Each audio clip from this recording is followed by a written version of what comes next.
Olá, meus irmãos. A paz do Mestre esteja com todos vocês. Que Deus abençoe quem me ouve e que o Senhor possa vir falar conosco, sempre por intermédio da sua santa e poderosa palavra. O texto hoje para nossa breve meditação encontra-se no livro de Atos dos Apóstolos. Eu quero ler com vocês o capítulo 10, nós vamos ler o verso 3 em diante. Vamos lá? Certa tarde, por volta das 3 horas, teve uma visão na qual viu um anjo de Deus vir em sua direção e dizer: Cornélio. Temeroso, Cornélio olhou fixamente para o anjo e perguntou: Quem é, Senhor? E o anjo respondeu: Suas orações e esmolas subiram até Deus, e ele as guarda na memória. Agora envie alguns homens a Jope e mande buscar Simão, também chamado Pedro. Ele está hospedado com Simão, um homem que trabalha com couro e mora à beira-mar. Glória a Deus.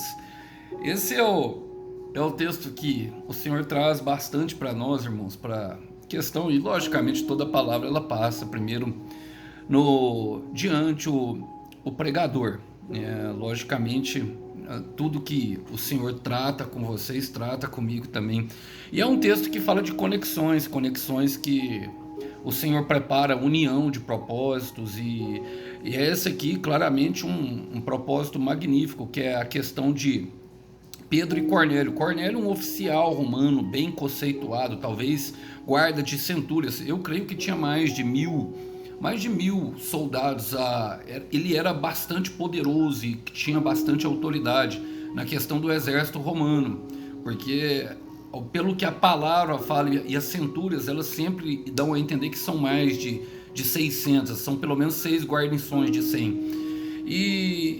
E a palavra fala que ele era temeroso, que ele dava esmolas antes de o anjo chegar, e que ele orava a Deus temente, talvez buscando respostas, talvez por viver ali no meio, talvez viu tudo que aconteceu. Não se sabe exatamente a origem, de onde veio o temor dele a Deus, mas é bem certo que ele teme a Deus.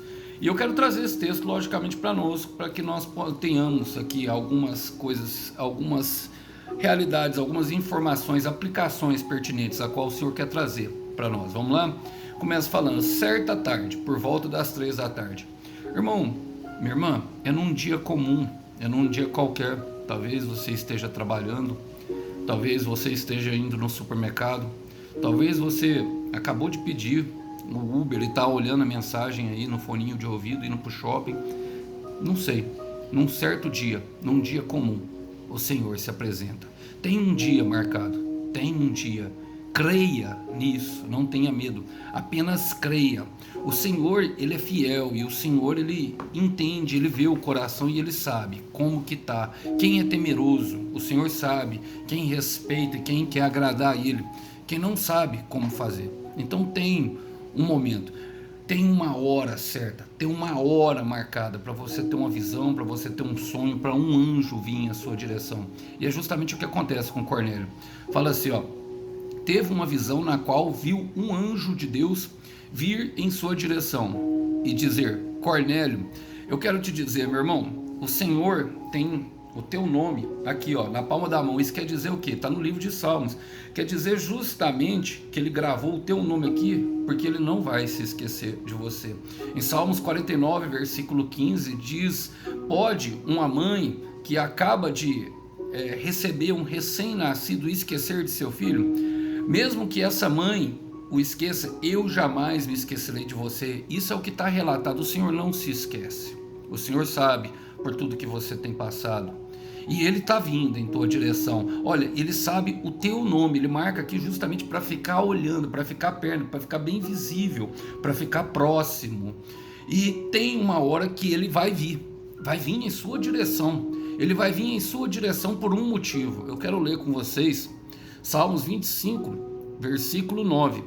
Perceba que ele era um oficial romano, Cornélio. Ele era um homem de muito poder, mas eu gosto desse versículo aqui, porque diz assim, Salmo 25, versículo 9: conduz os humildes na justiça e lhes ensina o seu caminho. Era essa a intenção do anjo vir. Tanto que ele pergunta o nome, o anjo nem responde o nome. Você vai ver logo na sequência que eu ler. Ele nem responde. ele vem com direção, para ensinar o caminho, mas para conduzir o humilde na justiça. Talvez ele estivesse procurando justiça, talvez alguma coisa, alguma injustiça, mesmo sendo oficial e mesmo sendo poderoso, eu tenho plena convicção, ele é humilde. Isso quer dizer que humildade não é sinal de fraqueza. Eu quero repetir isso, humildade não é sinal de fraqueza. Tanto que no versículo 4 fala temeroso, ou seja, cheio de temor. Olhou fixamente, Cornélio olhou fixamente ao anjo. Ele não se prostrou diante do anjo, igual aconteceu com João, aconteceu com tantos os outros. Ele não aconteceu com ele, igual muitos outros. Por quê? Porque talvez ele era um homem cheio de coragem. Coragem e humildade, elas podem andar juntos, sim. Humildade não é sinal de fraqueza, não é baixar a cabeça, se fazer de coitadinho. Ele olhou fixamente os olhos no anjo e perguntou: que é, Senhor? Perguntou: que é, Senhor? Queria saber o caminho que iria andar. Olha, e o anjo respondeu: suas orações e esmolas subiram até Deus, e ele as guarda na memória. Eu quero te dizer, meu irmão, tudo que você faz, tudo que você é, está na memória de Deus. No livro de Malaquias conta justamente isso, conta bem explicada a questão de como o Senhor guarda num livro memorial todas as nossas ações, a dos justos, para ele vir no dia da justiça e fazer o diferencial daquele que serve e não serve. Eu quero ler com vocês um versículo que está eu quero ler Juízes, capítulo 6, versículo 12 e 15, diz assim, ó: então o anjo do Senhor lhe apareceu e disse: o Senhor é contigo, homem valente. E ele disse: ai, Senhor meu, com que livrarei Israel? Eis que a minha família é a mais pobre de Manassés, e eu, o menor na casa do meu pai. E estava ali na mesma situação. A única diferença entre esse aqui era Gideão, a única diferença deles era a patente. Um estava indo para conquistar e libertar Israel. Esse aqui, ele tinha um propósito que não fica muito bem definido, mas temeroso, olhou para o Senhor. E talvez muitas vezes nós nos colocamos diante do Senhor: quem sou eu para atender o chamado? Quem sou eu? Olha, para alcançarmos êxito nos projetos que Ele nos apresenta, nós temos que entender uma coisa. Nós temos que entender algo. Nada do que nós pensamos, nada do que, do que nós planejamos, de como vai acontecer, não quer dizer que Deus não vai fazer. O anjo nem pergunta. Olha, ele não é da forma que nós nos vemos, não é da forma que nós pensamos que o Senhor olha para nós.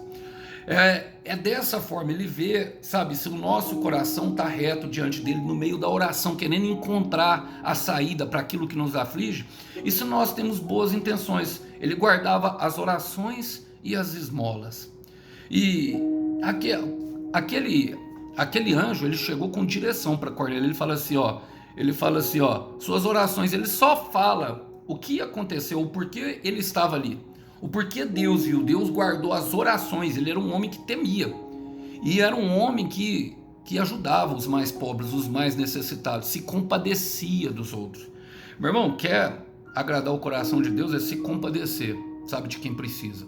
Não tenha dúvida, o Senhor olha para isso, e não faça para os outros, não faça. Quando Mateus 6, o Senhor fala que quando nós formos ajudar os outros, a mão direita não deve ver o que a mão esquerda faz e vice-versa. É algo que nós devemos fazer voluntariamente, de bom grado, oferecendo para Deus. Olha, ele fala assim, guarda na memória. Agora envie alguns homens a Jope e mande buscar Simão Pedro. Simão também chamado Pedro. Ele está hospedado com Simão. Olha, mande buscar Simão chamado Pedro. Eu quero dizer para você, meu irmão, quando você tiver em dúvida, quando você estiver achando que não tem mais saída, o Senhor envia. Ele vem até nós com a sua presença e vem trazendo direção daquilo que deve fazer. Você percebe a riqueza de detalhe que o anjo deu para Pedro? Sabe por quê, meu irmão? Olha, eu quero ler com vocês Provérbios, capítulo 2, versículo 6, diz assim, ó: pois o Senhor concede sabedoria, de sua boca vem o conhecimento e o entendimento.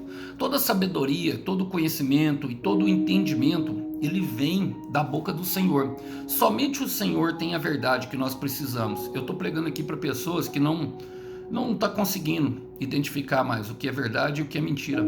Entenda, irmãos, a nossa guerra contra o inferno é uma guerra de informações. Vai chegar informações de tudo quanto é forma, mas o Senhor faz questão de que a presença dele seja manifesta, seja por um anjo, seja por um sonho, por algo que somente você sabe. Ele vai se fazer entender que é da parte dele que está vindo aquela informação. Sabe por quê? Porque ele fala assim, ó: ele reserva bom senso aos honestos e é escudo para os íntegros. Ele nos protege para quem quer andar em integridade. O que é íntegro? É inteiro.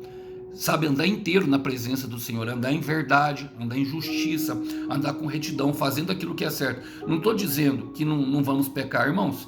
Uma coisa é ser pecador, outra coisa é ser iníquo. O pecador, ele erra tentando acertar o alvo, que é Jesus Cristo.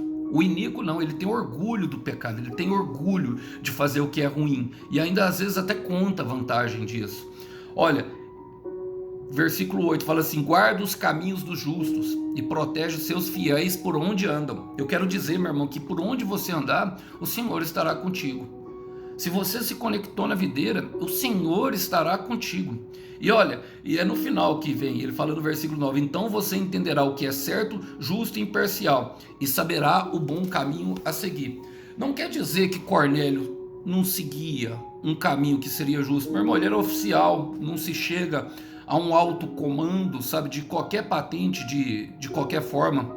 Creio que deveria ter retidão, creio que os superiores dele olhavam para ele, creio exatamente que ele era um homem de reputação ilibada, creio que era um homem que tinha muito bom conceito entre as pessoas, mas mesmo assim talvez não seguia o bom caminho. O bom caminho ainda sempre vai ser o Senhor Jesus.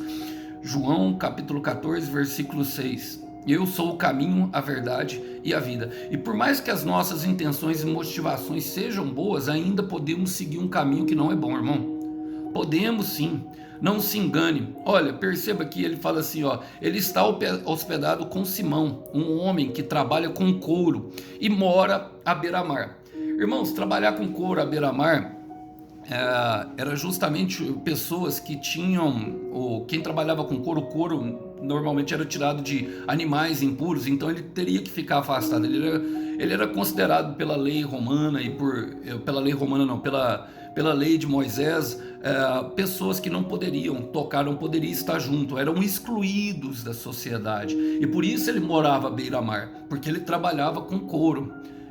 E Pedro estava ali, justamente ali naquele lugar. Pedro estava ali justamente naquele momento ali de pregação da palavra. Ele já tinha vindo de Dorcas e todos os outros, e estava espalhando a palavra como o Senhor queria. E o anjo deu a direção certinha de como ele encontraria Pedro, e ele seria um homem.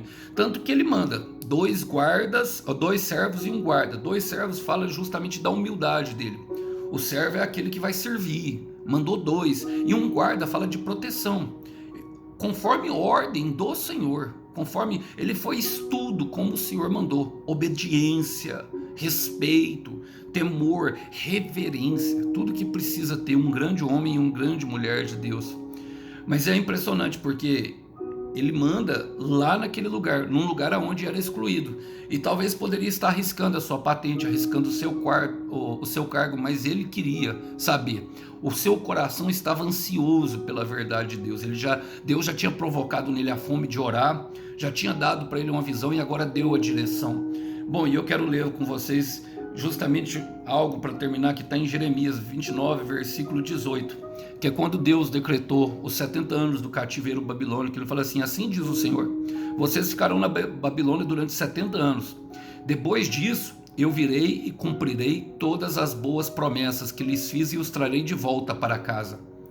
Irmãos, o cativeiro ninguém queria ficar. Foi uma época em terra estranha, a qual eles saíram justamente da terra da promessa e vamos dizer, eles não estavam habituados naquele lugar, mas o Senhor falou que iria e iria voltar e cumprir todas as promessas. E no versículo 19, o versículo 11, eu li o versículo 10, fala aquele versículo que é bastante famoso, fala assim: porque eu sei os planos que tenho para vocês, diz o Senhor, são planos de bem e não de mal, para lhes dar o futuro pelo qual anseiam. Era o que estava acontecendo com Cornélio. O que anseia o teu coração, meu irmão? O que anseia o teu coração, minha irmã? Um encontro como o de Cornélio, uma pessoa querida que se foi embora, um filho que está perdido, um trabalho. Não liga para as informações e não liga para as circunstâncias. Cornélio estava indo mandar buscar um homem que estava numa casa de um excluído da sociedade. Deus falou que enviaria 70 anos os babilônios, passando por um longo deserto. E talvez você esteja assim. Saiba, os planos dele ainda são para te dar esperança. E tudo aquilo que o teu coração anseia. Eternidade. Cada palavra, uma semente. Quero repetir. Cada palavra, uma semente, a qual você está mais próximo daquilo que é o teu objetivo, que o Senhor colocou em você, o querer, e Ele vai operar ou realizar, por um simples motivo: para Ele te mostrar o quanto Ele é Deus em sua vida. Que Deus abençoe e que os irmãos possam ficar com essa breve mensagem. A paz do Mestre. Tchau, tchau.